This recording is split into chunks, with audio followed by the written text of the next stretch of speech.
सफलता मिलती हुई दिखाई पड़ती है। इसके साथ साथ कर्नाटक, तेलंगाना,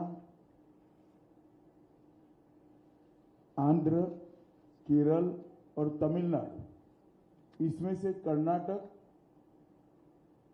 तमिलनाडु और केरल, ये 3 राज्यों में मतदान हो चुका है, कुछ बाकी है, परंतु जो शुरुआती ट्रेंड मिले हैं, दक्षिण भारत में भी भारतीय जनता पार्टी को बहुत अच्छा रिस्पांस मिल रहा है और इसके कारण हमारा 400 पार का लक्ष्य हम निश्चित रूप से सिद्ध करेंगे, ये हम सबका विश्वास बना है।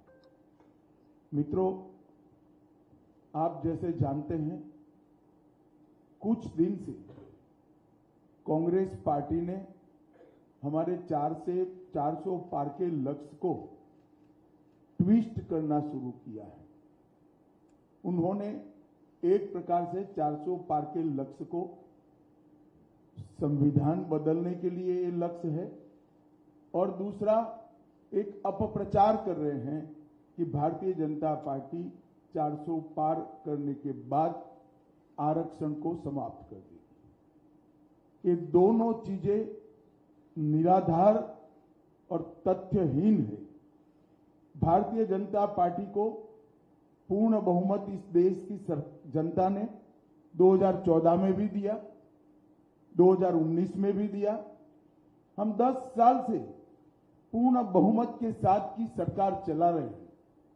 हमने पूर्ण बहुमत का उपयोग कांग्रेस की तरह इमरजेंसी डालकर लोकतंत्र का गला घोंटने में नहीं किया।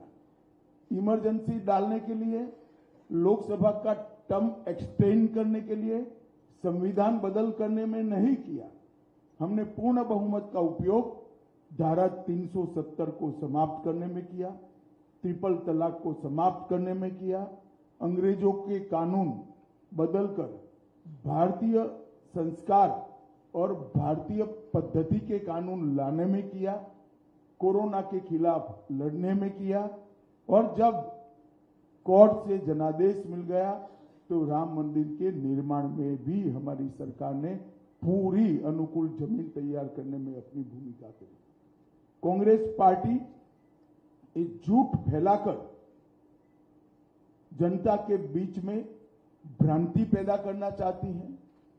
मैं ये बात स्पष्ट कर देना चाहता हूं कि Bharatiya Janata party ST, SC, OBC के आरक्षण की समर्थक है और हमेशा इसके संरक्षक के रूप में अपनी भूमिका निभाएगी। ये बात नरेंद्र मोदी जी ने भी कई बार सार्वजनिक भाषणों में स्पष्ट की। एसटी, एससी, ओबीसी के आरक्षण में किसी एक राजनीतिक दल ने अगर डाका डाला है तो वो कांग्रेस पार्टी ने डाला है। सबसे पहले उन्होंने संयुक्त आंध्र प्रदेश में मुसलमानों को रिजर्वेशन दिया। वो रिजर्वेशन के कारण ओबीसी का रिजर्वेशन कटा।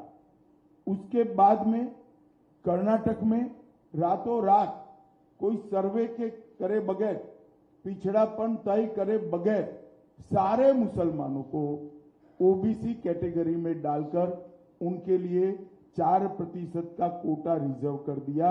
इससे भी पिछड़ा वर्ग का रिजर्वेशन कटा है। भारतीय जनता पार्टी स्पष्ट रूप से मानती है कि धर्म के आधार पर आरक्षण संविधान सम्मत नहीं है, गैर संवैधानिक है और जब भी इन राज्यों में हमारे पास अधिकार आएगा, हम ये धर्म के आधार पर लादे गए आरक्षण को समाप्त कर कर एसटी, एससी और ओबीसी को हम न्याय दिलाने का काम करेंगे। मित्रों, उनकी हताशा, निराशा इस स्तर पर पहुंच गई है कि उन्होंने मेरा और कुछ भाजपा नेताओं का फेक वीडियो बनाकर सबके बीच में सार्वजनिक किया। मुख्यमंत्री, प्रदेश अध्यक्ष, इस कक्षा के व्यक्तियों ने भी इस फेक वीडियो को फॉरवर्ड करने का काम किया। अब स्पष्ट हो चुका है। सौभाग्य से मैं जो बोला था उसका भी रिकॉर्डिंग हुआ था, तो वो रिकॉर्ड हमने सबके सामने रखा। दूध का दूध, पानी का पानी हो गया और आज कांग्रेस पार्टी के प्रमुख नेता क्रिमिनल ऑफेंस को फेस कर रहे हैं।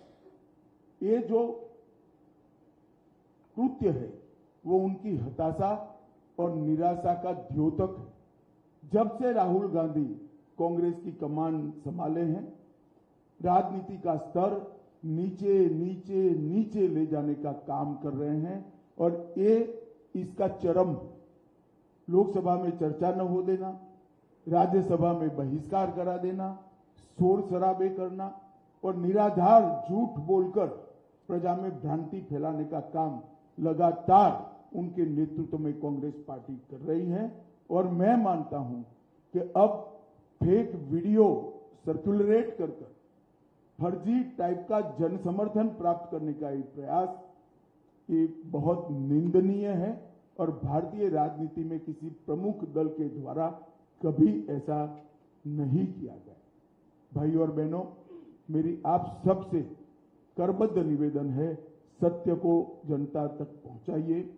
जनता को गुमराह जो करना चाहते हैं उनको अपने सिद्धांतों के आधार पर, अपने कार्यक्रमों के आधार पर और अपने घोषणा पत्र के आधार पर चुनाव लड़ना चाहिए।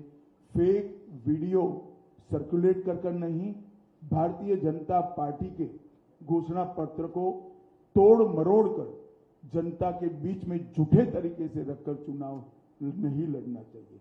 1 मिनट के लिए ये वीडियो, दोनों ओरिजिनल वीडियो और फेक वीडियो मैं आप सबके सामने रखना चाहूंगा। उसके बाद में आपसे सवाल जवाब लेंगे। धन्यवाद। आवाज भाई। तो एक गैर संवैधानिक मुस्लिम रिजर्वेशन को हम समाप्त कर देंगे। भाई फिर से करना पड़ेगा, आवाज नहीं है। तेलंगाना के मैं यहाँ कहकर जाता हूँ, भारतीय जनता पार्टी की सरकार बनेगी तो एक गैर बंद करो भाई, आवाज ठीक करो। पहले सवाल जवाब कर लेते हैं, बाद में वीडियो दिखाते हैं। वैसे आप सबने देखा हुआ ही है।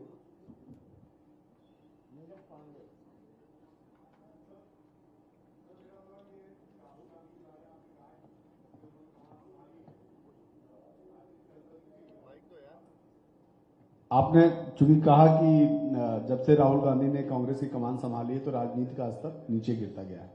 उनकी जो सीट थी राहुल गांधी की अमेठी, जहां से वो चुनाव लड़ते थे, और उनकी मां जहां से रायबरेली से चुनाव लड़ती थी, दोनों जगह से अभी तक उन्होंने कैंडिडेट भी नहीं दिए। और अब ये कहा जा रहा है, सूचना आ रही है कि दोनों लोग अब चुनाव भी नहीं लड़ेंगे दोनों सीट में, ना राहुल लड़ेंगे ना प्रियंका। इसे आप किस रूप में देखते हैं? देखिए, मुझे मालूम नहीं है मीडिया आज सुबह से दिखा रहा है वो सच है या नहीं है, लड़ेंगे या नहीं लड़ेंगे वो भी मुझे मालूम नहीं है। मगर मेरा मानना है कि इतना कंफ्यूजन रखना ही उनको आत्मविश्वास नहीं है वो दिखाता है।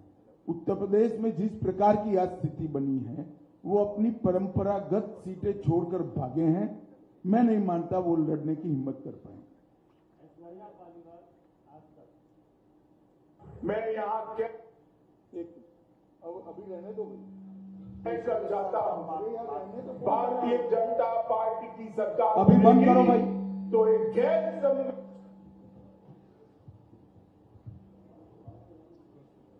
जी, अमित जी, कांग्रेस ने कहा है कि वो मुस्लिम पर्सनल लॉ बोर्ड को रिस्टोर करेगी अपने मैनिफेस्टो में। देखिए, कांग्रेस पार्टी शुरुआत से अपीसमेंट की पॉलिटिक्स कर अपना बचा खुचा जनाधार संभालना चाहती है, बचाना चाहती है, समेटना चाहती है। पर्सनल लॉ हमारी संविधान सभा ने देश के विधानमंडलों और देश की संसद को आदेश किया था कि जब भी अनुकूलता खड़ी हो, इस देश में यूसीसी, यूनिफॉर्म सिविल कोड लाया जाए। संविधान सभा में ज्यादातर सदस्य कांग्रेस के ही थे, वहीं यह निर्णय हुआ था, क्योंकि किसी भी पंथ निरपेक्ष देश के लिए धर्म के आधार पर कानून ठीक नहीं है। फिर भी आज ये जानते हुए भी संविधान के स्पिरिट से बिल्कुल उल्टा कांग्रेस ने अपने घोषणा पत्र में पर्सनल लॉ को लाने की बात करी है। भारतीय जनता पार्टी इसकी निंदा करती है।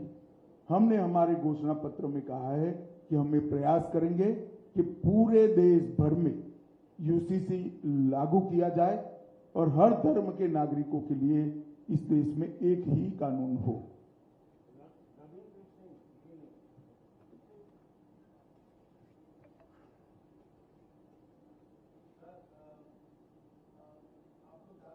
नारा लगा रहे हैं, उसमें लक्ष्य रखे हैं, उसमें कर्नाटक की बात भी आपने कही है। कर्नाटक में आपके सहयोगी जेडीएस के एक नेता रेवन्ना के कई आपत्तिजनक वीडियो का दावा कांग्रेस कर रही है और उसको लेकर आप लोग पर भी आरोप लगा रही है कि उनका बचाव कर रहे हैं। देखिए, श्री रेवन्ना का जो समाचार पत्रों में और चैनलों में चल रहा है वो बिल्कुल आघातजनक है। ऐसा सहन किया ही नहीं जा सकता और भारतीय जनता पार्टी का स्टैंड बहुत स्पष्ट है। हम देश की मातृशक्ति के साथ खड़े हैं, देश की नारी शक्ति के साथ खड़े हैं। नरेंद्र मोदी जी का पूरे देश को एक कमिटमेंट है कि कहीं पर भी मातृशक्ति के अपमान को सहन नहीं किया जाना। परंतु कांग्रेस पार्टी जो हम पर आरोप लगाना चाहती है, मैं छोटी सी बात पूछना चाहता हूं, वहां सरकार किसकी है? सरकार कांग्रेस पार्टी की है। फेक वीडियो आपके ध्यान में ही होंगे क्योंकि टाइम पर रिलीज किए गए हैं। और अब तक कार्यवाही कांग्रेस पार्टी ने क्यों नहीं की? कार्यवाही हमने नहीं करनी है। ये लॉ एंड ऑर्डर का इश्यू स्टेट का इश्यू है। प्रियंका जी हमसे सवाल पूछ रही है, मैं प्रियंका जी को कहना चाहता हूं, नरेंद्र मोदी जी और मुझसे सवाल पूछने की जगह आपके मुख्यमंत्री उप मुख्यमंत्री को सवाल करिए कि आपकी सरकार क्या कर रही है, क्यों जांच नहीं हो रही है। हम जांच के पक्ष में है और हमारे साथी दल जेडीएस ने भी उन पर कदम उठाने की घोषणा की है। आज शायद उनकी कोर कमेटी की मीटिंग है और कदम उठाए भी जाएंगे। इस प्रकार की घटनाओं को सार्वजनिक जीवन में, समाज में या निजी तौर पर कहीं पर कोई स्थान नहीं होना चाहिए। कठोर से कठोर कदम उठाने चाहिए। ये भारतीय जनता पार्टी का स्टैंड अफर है और उसमें कोई कंफ्यूजन भारतीय जनता पार्टी में किसी स्तर पर नहीं।